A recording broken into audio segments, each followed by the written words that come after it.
একটা common question আপনারা সবাই জিজ্ঞেস করেন, সেটা হচ্ছে যে ভাইয়া প্রায় ২ মাস মতো আমাদের গাছগুলোতে বিষ দেওয়া হয় না? অনেক বেশি পোকার অ্যাটাক হইছে। সো এই ক্ষেত্রে হাতের কাছে যে জিনিসগুলো আছে নরমাল, সেইগুলা দিয়ে কি করা যায়?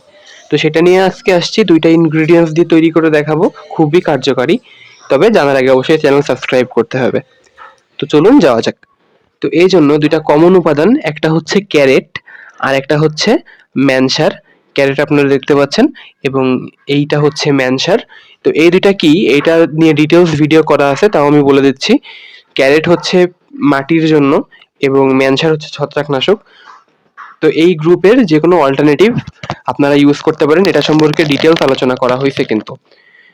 তো এইবার আমরা ১ লিটার পানি নিচ্ছি। ১ লিটার পানি, আমাদের এই মগটা ২ লিটারের। তো আমরা হাফ নিয়েছি অর্থাৎ ১ লিটার। এর মধ্যে আমরা ১ চামচ ম্যানসার দিয়ে দিব এবং এটাকে ভালোভাবে মিশাবো। কারণ এইটা কিন্তু থিতিয়ে যাওয়ার মতো একটা প্রোডাক্ট, তলায় জমা হয়ে থাকে পানির নিচে।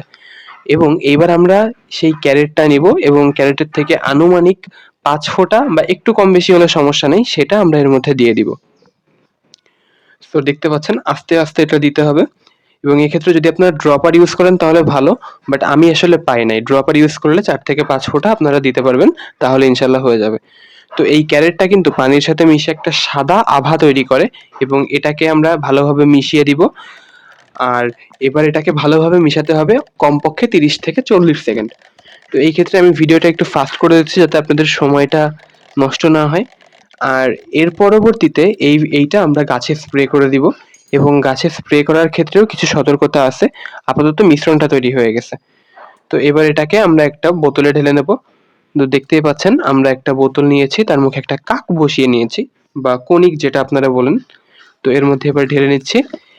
আর আপনারা কিন্তু একটা পরামর্শ, বিষ বা সার এই ২ টাই কিন্তু আমরা স্প্রে করি। তো সবচেয়ে ভালো হয় যদি আমরা ২ টা স্প্রে ব্যবহার করি, ২ টা বোতল ব্যবহার করি এবং স্প্রে আমরা এটা নিয়েও একটা ভিডিও করব বিভিন্ন স্প্রে মেশিন নিয়ে, সেটা আপনাদের জন্য অনেক বেশি কার্যকারী হবে আশা করছি। হ্যাঁ?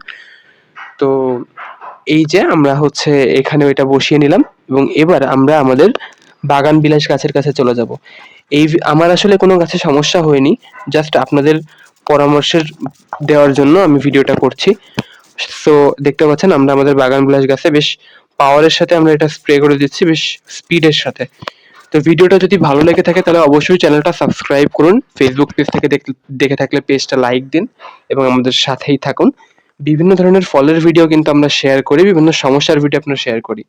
কোনো সমস্যা থাকলে অবশ্যই সেটা কমেন্টে জানান এবং ভিডিওটা একটা লাইক দিন। আজকে এই পর্যন্তই। ধন্যবাদ। আসসালামু আলাইকুম।